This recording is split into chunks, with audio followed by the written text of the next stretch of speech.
Pilih mana nih, Bu Gubernur? Pak Mentan atau Pak Ustadz? Saya lahir dari seorang ayah yang lahir di Makassar. Papa saya lahir di Makassar, sekolah di Makassar, besar di Makassar. Kita harus lincah seperti Pak Mentan, dan Pak Mentan kan adalah contoh dari nol menjadi hero. Ini sudah mulai, ini tidak ada lagi bisa dibedakan antara jabatan menteri dengan ustaz. Ini ada kompetisi. Kebetulan pada saat Latif tadi bisik saya, Pak Mentan, kalau bisa saya bantu kelapa. Nah itu orang Sulsel khususnya Selayar, 100 butir kelapa itu mahar. Mahar. Yang saya hormati Pak Menteri Pertanian, Pak Menteri Agama, Pak Aksa, dan Pak Ustadz, dan semua pedagang Bugis yang hebat yang ada di ruangan ini. Oh begitu ya? Yang saya paham adalah bahwa pedagang Bugis itu biasanya tidak menunggu peluang, biasanya berlayar mencari peluang. Dan katanya kalau sudah layarnya dikembangkan, pantang mundur. Kabar baiknya angin di Maluku Utara itu sedang bagus. Jadi di Maluku Utara, izin Pak Menteri melaporkan pertumbuhan ekonomi tertinggi di Indonesia tahun 2025 kemarin, year on year di Maluku Utara adalah 34%. Tertinggi se-Indonesia. Kenapa? Karena hilirisasi dari nikel. Maluku Utara memproduksi nikel kurang lebih 40% atau 50% dari nikel Indonesia, atau sekitar 20% dari nikel dunia. Dan pertumbuhannya itu tidak inklusif, tidak ada pemerataan. Kenapa? Karena SDM pertanian, peternakan, perikanan di Maluku Utara itu belum mampu swasembada, infrastrukturnya belum siap, dan saat ini semua masih diambil dari luar, dari Sulawesi Utara dan dari Sulawesi Selatan. 80% dari seluruh kebutuhan dari Maluku Utara itu masih diambil dari luar Maluku Utara. Oleh karena itu, saya hadir di sini sebagai Gubernur Maluku Utara mengundang para saudagar-saudagar Bugis yang ada di sini yang mungkin punya kompetensi di telur, di ayam, pelayaran, supply chain, logistik, untuk bisa masuk melihat potensi yang ada di Maluku Utara. Sebagai contoh, dengan penduduk sekitar 1,4 juta, kita itu punya kebutuhan ayam sekitar 25.000 ton per tahun. Dengan harga sekitar 40.000 per kilo aja, itu potensinya hampir 1 triliun. Dan untuk diketahui di Maluku Utara per hari ini harga ayam per kilo itu sekitar 50 sampai 55.000, diakibatkan karena biaya logistik yang cukup tinggi, sehingga peluang untuk bikin peternakan ayam di Maluku Utara masih sangat tinggi. Begitupun dengan telur, dengan asumsi satu penduduk makan 1 butir telur saja, maka 1 tahun itu kebutuhannya sekitar 400.000 ton telur, dan dengan harga 2.000 aja potensinya 800 miliar. Untuk diketahui di Maluku Utara itu rata-rata harga telur 2.500, sehingga potensinya pun masih luas. Begitupun dengan tuna, kita di perikanan, kita Maluku Utara, Maluku, Sulawesi Utara, kita punya potensi ikan yang sangat besar. Berdasarkan data dari KKP Perikanan, kita punya potensi sekitar 14 triliun yang sampai hari ini baru dimanfaatkan sekitar 20%, karena kurang armada tangkap, masih kurang investor, dan masih kurang cold storage dan processing lainnya. Begitupun masih banyak untuk cumi, untuk beras. Untuk kebutuhan beras itu kita sekitar 1 tahun 2,5 triliun. Dan terima kasih Pak Menteri sudah memberikan buka lahan baru 10.000 hektar. Harapannya kita mudah-mudahan bisa segera swasembada, bisa ada produksi semua kebutuhan bahan makan tadi di Maluku Utara. Oleh karena itu kita welcome untuk semua investor yang mau masuk, sehingga kebutuhan dari kawasan industri dan pertumbuhan ekonomi yang tinggi di Maluku Utara itu bisa disuplai dari dalam Maluku Utara. Jika ada pabrik dan hilirisasi dan produksi di dalamnya, maka bisa memberikan lapangan pekerjaan dan perputaran ekonomi yang baik untuk warga Maluku Utara. Selain dari itu juga kelapa. Kelapa itu kita produksi 1 tahun yang sudah berjalan itu sekitar 1,5 miliar butir kelapa per tahun, dan itu potensinya masih sangat besar karena lahan-lahan ini lahan-lahan turun-temurun yang mungkin 1 hektar cuma 70-80 pohon, padahal sekarang 1 hektar itu idealnya produktifnya itu 120 pohon per hektar. Dan terima kasih bantuan dari Pak Mentan, kami mendapat 22.000 bibit untuk peningkatan bibit, sehingga dengan pabrik saat ini 2 sudah jalan, 1 sedang bangun.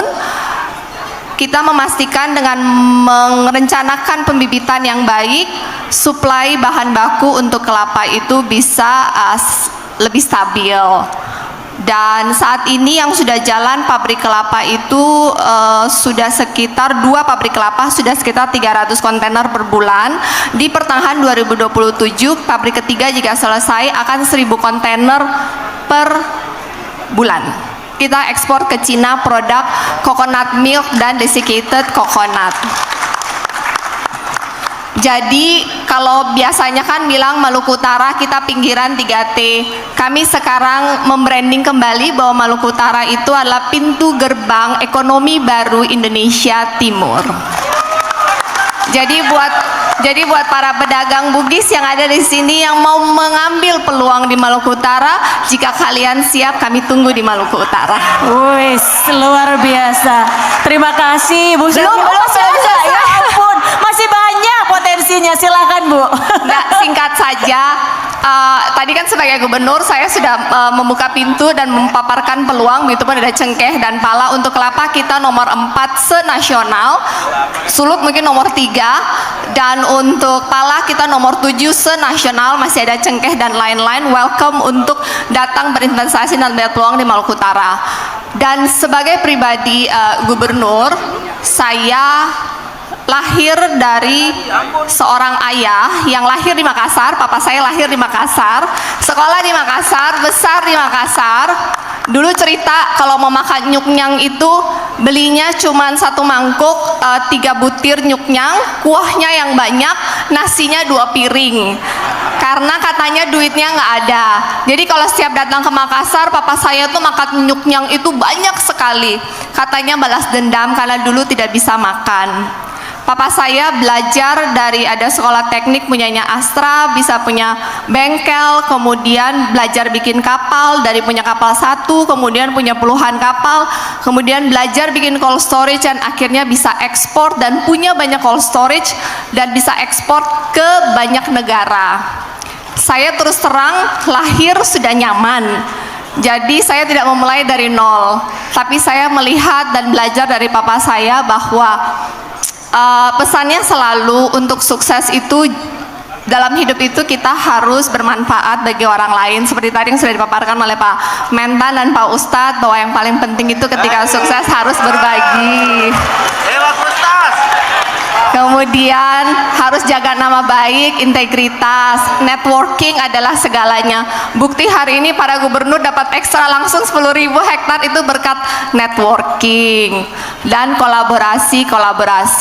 Tetapi ketika kita sudah melakukan yang terbaik dan tetap, namanya juga judul hari ini kan pedagang tangguh. Tangguh itu artinya bukan tidak pernah jatuh, tapi ketika jatuh kita bangkit lagi, kita adaptif, kita harus lincah seperti Pak Mentan. Dan Pak Mentan kan adalah contoh dari nol menjadi hero. Jadi kita semua ada di sini ekosistem yang sangat sehat.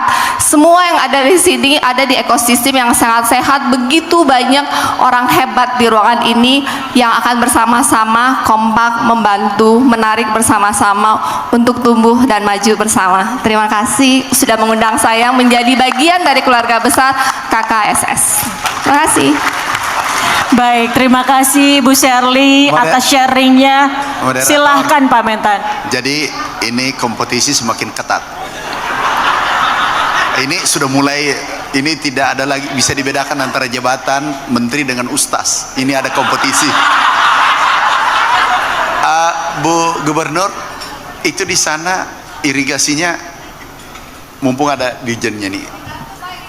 Irigasi ya? Ya. Irigasi. Jadi Itu Pak irigasinya. saya bantu irigasi. Kalau kelapa masih butuh. Kelapa dalam. Kelapa banyak. Kebetulan irigasi sudah oke, setuju. Ya Pak Dirjen, ada Pak Dirjen. Oke. Irigasi aman, kita tambah. Tapi ada juga kelapa, kebetulan pada Salatip tadi bisik saya, Pak Mentan, kalau bisa saya bantu kelapa. Nah itu orang Sulsel khususnya Selayar, 100 butir kelapa itu mahar. Mahar. Jadi setiap 100 butir kelapa itu mahar. Jadi Pak Dasalatip menyiapkan 100 butir. Terserah nanti Ibu Gubernur apakah tetangganya tahu. Tapi untuk takalar berapa? 100 atau 40? Oh 40, minta maaf 40. Pada Salatip Pak Ustaz 40. Kita boleh berteman di Sulawesi Selatan, tapi di tempat yang lain kita berkompetisi. Ada tadi Pak Gubernur Sulawesi Utara, Kalimantan Utara, Pak Kaltara itu Pak Dirjen. Ini Dirjen sudah datang. Kakao, kopi dengan tambahkan ya, karena kalau sawah agak-agak berat di sana, karena sudah tahun lalu. Nah itu Sulteng tadi yang Pak Gubernur Sultra kan 10.000 cetak sawah. Nah langsung kadisnya tindak lanjuti kan Pak Topi ada. Kalau Pak Gubernur Sulawesi Utara juga masih ada cetak sawah Pak ya. Kalau bisa 1 minggu 2 minggu selesai, karena saya pulang ini, kami pulang kami putuskan. Tapi kelapa pada Salatip 40 saja. Terima kasih. Wassalamualaikum warahmatullahi wabarakatuh.